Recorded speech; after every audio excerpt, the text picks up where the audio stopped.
All right. Hi, Sarah. Hi, Razan. Thank you so much for joining me today. I'm so excited to meet you. I just want to introduce you to everyone. This is Sarah Radwan. She is a certified occupational therapy assistant, and I'm really excited to have you here. She's talking to us from Houston, Texas, and she just told me that she switched career to OT. So this is really exciting. We would love to know how that happened and what drew you to OT. She specializes in adult and geriatric OT, and would love to know more a little bit about you. All So right. welcome to this. Thank you. Thank you so much. And thank you for putting this all together. It's just very, very exciting for me. Yeah. Yeah. So Sarah Radwan, I'm a coda and I have been working as a coda for almost 2 years and a half, just a little over 2 years and a half. I graduated in the messy year of 2020. It was a lot of fun. Yeah. So I am originally from Egypt and I moved here with my husband and kids and I took a little pause. I was a dentist back in Egypt and Oh, I was a stay-at-home mom for a little while. And then when it was my turn to dive into career exploration, I was like, well, let me start this all over again and figure out what I want to yeah. do. I don't want to go back to dentistry. I don't want to sit in a clinic, work in people's mouths. So I was trying to move a little further away from the medical field, but I came back right to it. Right, right. You can't. Um, Yeah. yes, without any external pressures, so no family pressures out there. Right, right. Um, so OT kind of gave me, or I found in OT that balance between the medical field and let me say, because I did volunteer for a long time, so the altruistic side of it and the holistic side of it, it was the best combination. And I wanted to make sure I'm choosing a career, an educated choice and something that I really want. Because I know back then when I chose dentistry, there was more of I didn't know much about what was out there, and it's my father was a physician, so there was that part that I wanted to satisfy his or make him proud. Yeah. Um, so yeah, so when I found about OT and all the different specialties of it and potentials of it, I was like, this is it. That's so Yeah, interesting. And from dentistry too. That's a really yeah, interesting story. I'm glad you joined the community. And yeah. that takes me to my next question, which is, being in this profession and, coming from or identifying with the Arab identity from Egypt. Can you tell Mhm. us a little bit about how that identity plays into your role as coder? Okay, so well, right off the bat, when I told my family that I'm going into OT, a lot of, got those faces of question marks. What is OT? So Oh, not bad. yeah, that was a little foreign, especially coming from Egypt. Later on, I learned that, it wasn't well known in Egypt and it was already a profession that has been there in a lot of other Arab countries. Mhm. Um, so there was that little struggle of explaining, and it's still a struggle every day, honestly, talking to people in general what OTs do. That's an everyday explanation, Right, pretty right. much. Yes. Mhm. Um, so uh, so diving into the profession, I knew there was something that I wanted to do, but still after I graduated and started working, just feeling kind of I'm the only Arab. It's always like I'm the only Arab. While other cultures might have their sometimes little groups there. Mm. Um, so once I found, oh, actually, I was reading in the World Federation of OT book. I had a book and it mentioned something about Arab OTs. And I'm like, oh, wow. So there are more of us out there. And I started Yeah, digging into that. And I think that's how I knew Dr. Saeed. yes, And then I started knowing more and more and more all right. over the Arab world. And then now I know there's more presence in the US too, which is Yes, so exciting. yes, yes. Yes. It is very exciting when you find others because, as you said, it at the regional level. Just to clarify, the regional the Arab regional OT group has members of mainly the international, community, as you said. So there is OT and in so many other countries in the Middle East, like you have it in Jordan and Kuwait and Saudi Arabia now. I think it's starting in Egypt, or like it's still growing slowly in Egypt. I'm not sure. So yeah, so you could easily find more Arab OTs and international communities, but we're still finding each other in the United States. So this is really it's exciting to Yeah. do this and welcome new members. Yeah, no, that's true. And I connected with a couple, again, it's all over, all through social media and Facebook, Yeah, of whether, Arab OTs, whether they're still students or practicing. And with every connection, it's like a new excitement there. it is new to me. Um, yeah, because you do still, especially I think like you and other speakers have talked about that, the OT, it's very special in how it just dives deep into each person's background and very specific each person's background and culture. So there's so much that you need to take in within that profession about that person.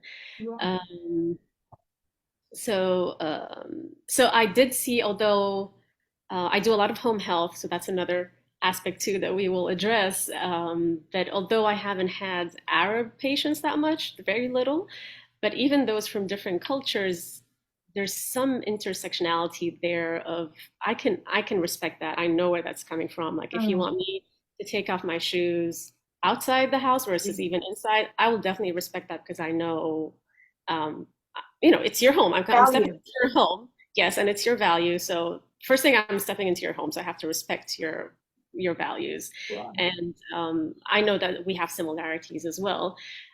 Because I did have comments from some patients that some therapists refused something like that, and they could not accept their services because that's very important to them, for example, for something. That is so interesting. And that's such a good example of how your intersectionality as a therapist really affects how you behave as a clinician. And I know like in our Arab culture, taking the shoes off, that's a given. Like, you take your shoes off when you go home. And it's not the same thing in other cultures. So I think, this is one of the helpful aspects of having this identity, is that you kind of find these similarities in other patients if they Yeah, identify with similar true, habits. true, and how, for example, family traditions and family connections and family values factors in. So there are priorities for that patient over others Right. at this moment, for example. Yeah. Um, so I can things like that I can definitely resonate with, even if those patients are not of Arab origin, but I can Right. understand Right. Nice.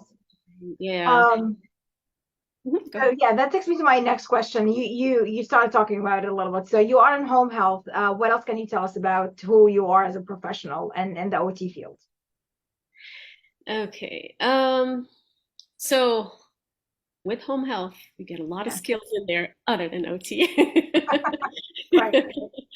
There are the scheduling skills, there are the yeah, kind of routing yourself where you're going, and there's the marketing skills too, where you have to sell Mhm. your services sometimes and convince Yeah. your patients.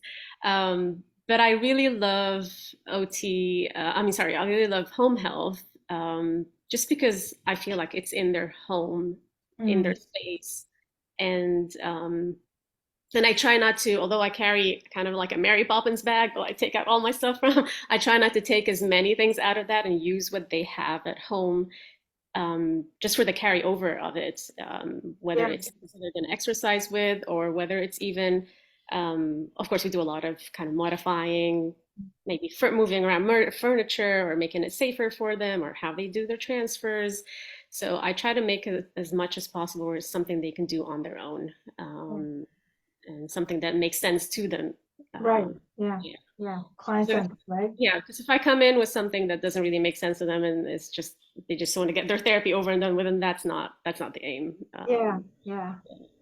Uh, Um, so, continuing on that, and I don't know if you know this or not, can you tell us a little bit about how is your Arab identity in as a coder um, is less or more complicated than being an Arab or like an OT with an Arab identity as an OT or as occupational therapist? Have you interacted with other OT or like Arab OTs? And this is off script because I'm just so interested in your Yeah. experience. So you may not have an answer to this, but I was just curious to know, is the difference more amplified or like is the complexity of having an Arab identity and being an OT more complex in the OTA community or more complex in the OT community because of that intersectionality? Hmm. I have personally have not interacted with Arab OTs. I do know a few Arab PTs, but not much of the Arab OTs yet. I'm just being hopeful here. Yeah, Next. yeah, right, yeah, Yeah. Um, maybe just the fact that especially in home health, that I spend more time with the patients and there's more interaction. We go into private spaces and there's more, yeah. not necessarily intrusion of privacy, but yes, we do interact more one-on-one on their Mm, daily yeah, tasks. yeah, Or we talk about things that are very personal to them. Or I walk into a patient's home when husband and wife are having a little, heated conversation, or things like that. yeah. So I've honestly, my experience has been pretty positive from when they get, sometimes I see the look in their eyes when they're confused looking at me and maybe hearing me speak and not noticing much of an accent. Yeah, So yeah, I can get confused for, some said Puerto Rican or, things yeah. like that. So sometimes that takes us to a discussion when I start talking about that I'm from Egypt, and then they get, curious about it, and then questions would be asked about that. Um, so it has been quite a very positive experience from that aspect. And the more I'm exposed to it, I guess the more I gain that courage to just be open about myself. And that's Mm, something that I wanted to bring into today's talk, is just, I think I would tell myself, and I've noticed that in my kids too. And I do have two high schoolers. And I've seen that transition in them when they initially started, assimilating yeah, first. And then now, as they're older, they're noticing that, hey, yeah, we have our own identity, just like their friends from different cultures have their own identity. So let's look into that and let's be proud of that. mhm. Um, so that gave me more power to just speak proudly of who I am, of my traditions, of my language, of my experience, of my background, of all that. Yeah. Yeah. So Uh, Go ahead. I just want to ask you a little bit more about that. And I love, bringing in kids to it because it's not just, we talk to OTs and it's not just the OT, it's us and everything around us that is part of our identity. And so my question is, what are some of the things that you enjoy about you being an Arab? Because you said it so nicely. It's like, I am proud of my identity and who I am, and I love that. So tell us, what do you like about this identity? Because Uh, everyone's different. okay, yes, that's true. Everyone is different, and every Arab is different, Yeah, because we do have commonalities as Arabs, but our backgrounds are still different, our yeah. dialects are still different, our traditions are still different in a very beautiful way.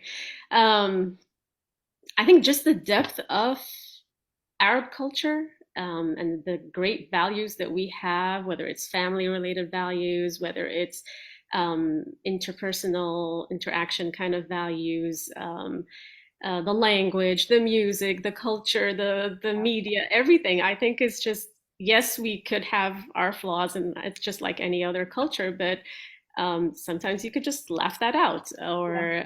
or just be proud of what you have. Some of the things that I started doing more openly now, maybe compared to when I first moved to the US. And I was also personally still confused, Mhm. because I moved to the US about, what, 15 years ago. I had two kids, and then now I have my third. He's 9, so I have a 16, well, 17, 16, and 9-year old. Um, so I was also still confused Mm, on my identity and how to integrate and right. this is me, but and all that. So now I can see the difference that um, I'm not overly cautious to share my food. I'm not embarrassed about food. Yeah. I'm not embarrassed about talking about family values. I'm not embarrassed. I'm very proud of all that about my culture, my background, what we do. Even if I were to make fun of a few things that I might do because I'm Arab, that kind of thing. Yeah.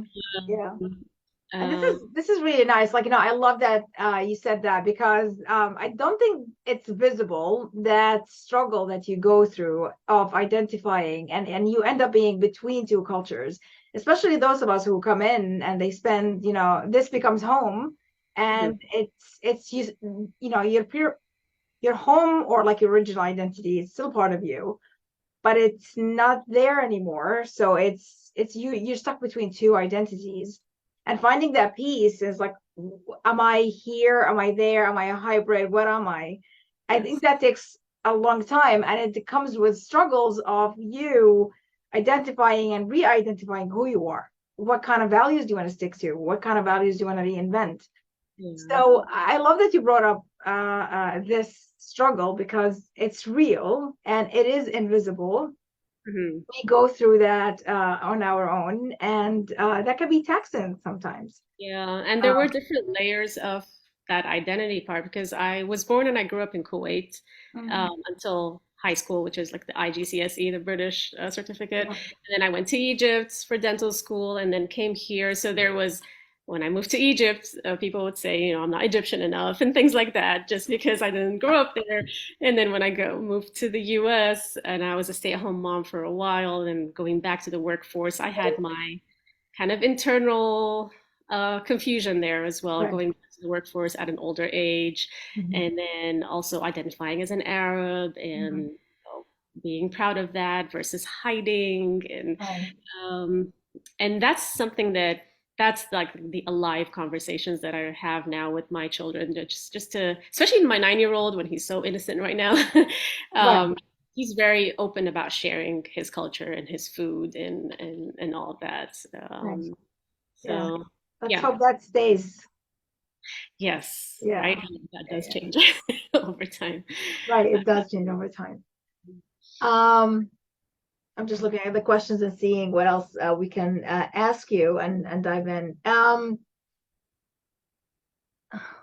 So one of the questions that we ask about is, how do you see, this group, or like, coming together as this group and having other allies and the group, how how does that help our community um own that identity, and live it and express it in a way that makes us better clinicians, and kind of like, enhance that sense of community? So what is your message, in a sense, to the allies out there in our group that we love having so much, and also whoever comes across this interaction, what would you say the message is? So I would say as OT practitioners, we always kind of um, get the client profile and ask about the client and all their values, and that helps us to find out what their priorities are and what their goals would be, very specific to them as client-centered goals. So the same thing would be for cultural competency. Like, for example, you want to learn about that person out of curiosity, and to also, as a clinician, to also direct your interventions specific to that, so it's more effective and it's more um, they're more motivated towards it. Mm, Uh, so I think, again, I tell myself and I would tell others that just being proud of who we are and being proud as in being more open about it, more out there about it, mm, whether it's through social media or through our interactions at work or at school or just socially in general, because that's how others would learn that this is how we eat, this is how we speak, this is Right. how we sleep, this is how we interact, this is how we talk, this is what we value, and all of that. Because and that's basically from what I've seen in other cultures. Why do we know so much about these other cultures? Just because they're very open about it. Yeah. Um, the Vietnamese community here have done something called paper offerings, where they have it's it's it's like letters, and there's a booklet, and somebody talking about their own life, and they bring in all the family dynamics and all the home dynamics and what grandma does, and they have references to local stores. So I'm like, wow, we could do that, because we also have so much depth, and yeah, we can talk about a whole lot. So I think it's just being more out there and just being proud of it, because there's a lot to be proud of. And again, it's very, and yes, we're all Arabs, but it's still, there's something special about each Yes. one of us. Oh Yeah. yeah, absolutely. And I just want to point out, like, you're from Egypt, and it's very well known in the Arab community that Egyptians are the most fun Arabs in the region. They have the best sense of humor. They're the most lighthearted people. They are so easygoing. And I can say that I come from a culture where they were exactly the opposite.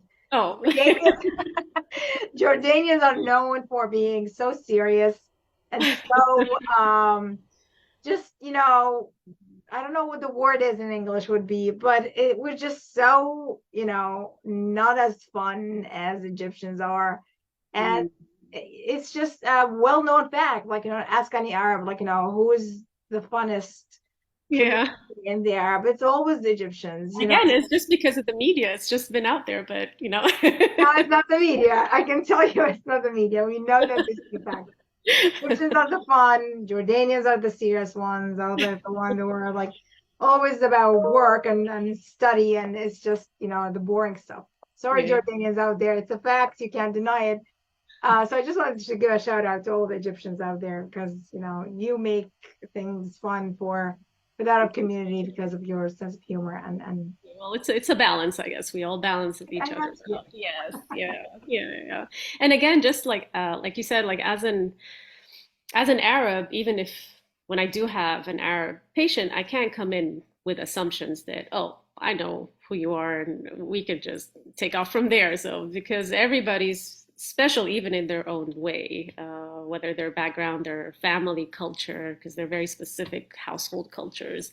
So so not just that cultural awareness for non-Arabs, but also for Arabs themselves, that we are very diverse in ourselves. So you can't walk yeah. in with assumption. Yes, we will have things that we don't understand about each other right off the bat, but no. Right. Yeah, absolutely. I mean, like, as I always say, there are multi layers to diversity within the same box, Mhm. whether it's, racial, ethnic, you name it. So always, I love this advice, always ask questions and don't assume, and always, have a curious mind about the person in front of you. Absolutely. Um, all right. Is there anything else you would like to share about Um, yourself, about your identity, about, the interaction or like the intersection between you being an OTA and an Arab? I am looking forward to, so I just picked up, I will be teaching at the OTA program near me here. So I'm excited about that and the potentials of merging or being more present out there as an Arab OTA. So I think that's one of the ways I would like to show up more. Yeah. And yeah, um, That's such exciting news. Congratulations. thank you. Appreciate I, it. yeah, I think teaching is such a wonderful platform because you do have that access to the students, and you can, show them things that they may not come across otherwise. So Mhm. I'm excited for you, and I look forward to, hearing about your experience after this. So I'll definitely reach out again for a Yes. follow up. What happened with Sarah? Yeah. So let's see. Yeah. Part All right. two. Yeah. Any final thoughts? Any messages? No, I just hopefully we can connect further. Well, I know this group has been fresh and Yes. progressing very fast and in a very nice way. So yeah, Right. I'm looking Yeah. forward to Yep. connections. Yeah, we're building, and please invite people, let them come join the group, and let's keep the dialogue going, and we can learn more about each other, and also how different our identities are expressed in the Yes, that's US. true. And I remember my initial emotion when I first, when I saw, I think it was one of your first videos, you're interviewing about three people, and I Mhm. was like, yay, these, yes, Arabs. And I think one of them was from Egypt too. She's a student. I'm like, Right, yes, yes, yes. Dahal, Dahal. oh, yes. So, yeah, so, That's great. Yeah, I love these communities. We come together, and when we can do great things, but we need to connect first. yes, that's true. That is All very true. right. Well, thank you so much for your time, Sarah, and welcome to the group. And I look forward to more communication. This is just the beginning. You'll see my face again, and we will talk again at some point of time, I'm Thank you sure. so much. Thank you for having me. Yeah, Appreciate it. of course. Thank you.